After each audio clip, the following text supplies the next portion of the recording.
I want to give you a little bit of history about how I'm working with Macs. When I first started working with Macs, it was because I was traveling around all over the world carrying a big old heavy 6-space rack that had multiple digital delay units and multi-effects units and a sampler and quite a few wall warts and line lumps that probably weighed almost as much as the other equipment by themselves. So it's sort of like the straw that broke the camel's back was a particular trip where I was in Japan, and then I had a gig in New Zealand and then another gig in New York, and I had to change over in several airports, and sometimes they made me uncheck my luggage and then recheck it, and in the middle of the trip would tell me suddenly that it was way over the weight limit and I had to pay 400 euro or something for overweight. And when I got back to Japan, I was on a 6-month residency in Japan, and I got back to Japan and said, this is enough. I had a lot of friends that have been using Max MSP. One of my best friends is a composer named Donald Swearingen, who builds a lot of interesting interfaces and using sensors and so forth. And he was always trying to encourage me to get involved with Max. But before there was MSP, I just didn't have any interest. And then suddenly when MSP was added, I thought, well, now you're talking. And so I realized I could do pretty much everything that I had been doing with all this hardware with software. And so with a lot of help from all my Max senseis, and I have quite a few, which every time somebody gives me major help with my patches, I always add their name into my little Max sensei list, which you probably can't see, but it's sort of embedded here in my patch up here after the title of the patch. But my idea was I wanted to make an instrument, because basically this big hulking thing I used to drag around made up of all these black boxes was what I considered to be my instrument. And I patched it all together a very particular way each time I used it, and then it was just changing controls on it to play the different pieces. And I wanted to build an instrument like that in Max, and it needed to include multiple delay lines and a way of playing samples. I mean, I think what I do with Max is really, although David was kind and said we're doing that I'm doing very technically complex things, I think actually the way I use Max is quite simple. I'm just processing my voice in real time with a lot of delay lines and triggering samples and introducing a couple of plugins here and there for some like granular synthesis and different things like that. And I just needed to be able to replace those delay lines and be able to control them all separately.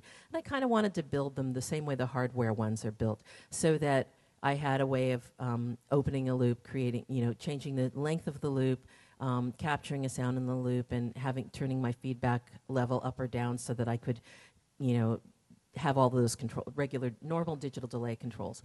And then I had a couple of multi-effects processors that I used to use foot switches to tap through different presets that I had built in them for pitch shifting and different effects. So it took me years of doing it and years of bothering all of my illustrious, I think I'm very lucky to be surrounded by some of the world's finest Max geeks.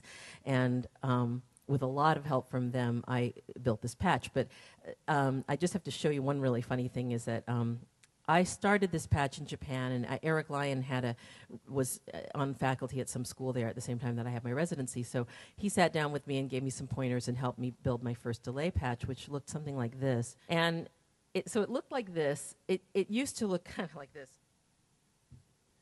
And then I was yelled at a lot.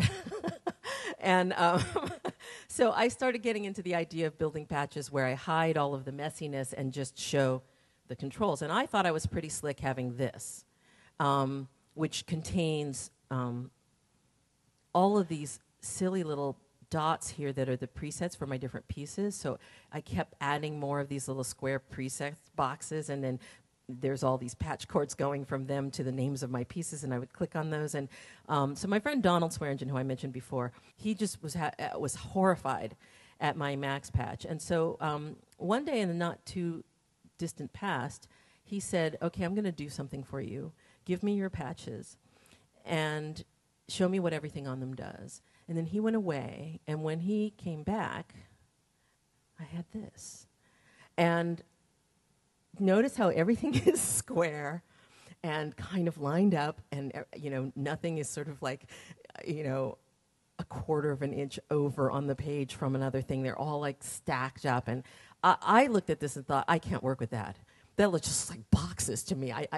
But after I started exploring it, I got very excited, because what he did was he took all of my ideas, which were very sloppily done, and he built this incredibly streamlined machine. And if I go like this, you'll see that each one of these modules is just this other little subpatcher that he's built that lives in the background, and it's invoked. And so after interviewing me about my delays and how each one of them was sort of, and by the way, I named my delays after the hardware delays. So I had an Ibanez. My very first delay was this Ibanez delay. So one of them was named after that. And then I had Lexicon delays and a Digitech delay. And so all of these were named after that. But now, and then I had struggled to make one that does this Jam Man thing where I could tap in the time. And at one point, Les will remember this, because I applied him with wine, and he came over and helped me figure out the bug in my Jam Man thing that I had built. But I was pretty proud of it, because I wasn't very good. I didn't think a very good Max programmer, but I managed to make that. But anyway, Donald built little modules to imitate each of the things I'd made, and then they're just embedded in here. And not only that, but my system, where I just had this stupid little preset boxes, and you had to click on, the number, and it would bang the number to the preset and go to all the different settings I had. He replaced with this incredible set list thing, where I can go in and I can just write my set list out in a text file, and then it gets saved into this list here, and these are buttons. And then here he's given me places for, like, 999 different possible titles of pieces. And so this one talks to this, and I just hit one of these, and it brings up that preset. And that led me to start working in a way that I had not been working before.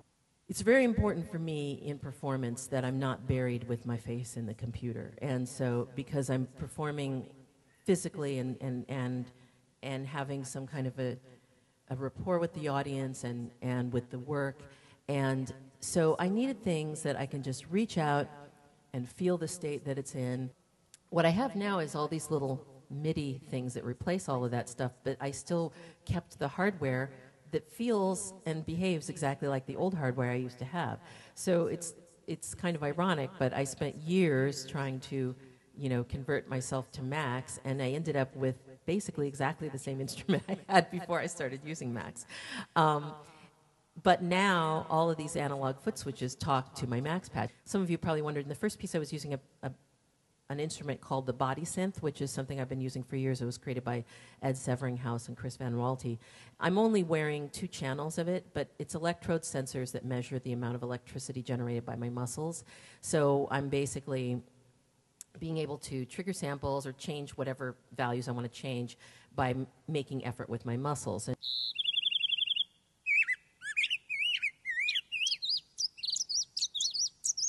So in this case, I'm just triggering bird samples, and then I can create patches that those different things control different different banks of samples or other things like pitch bend or whatever I want them to control.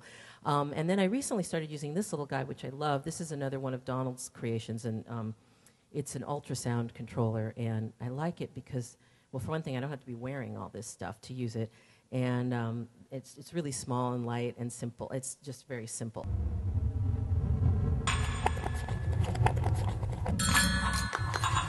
I think what I'll do right now is I'll just do one last. I'll do a song for you.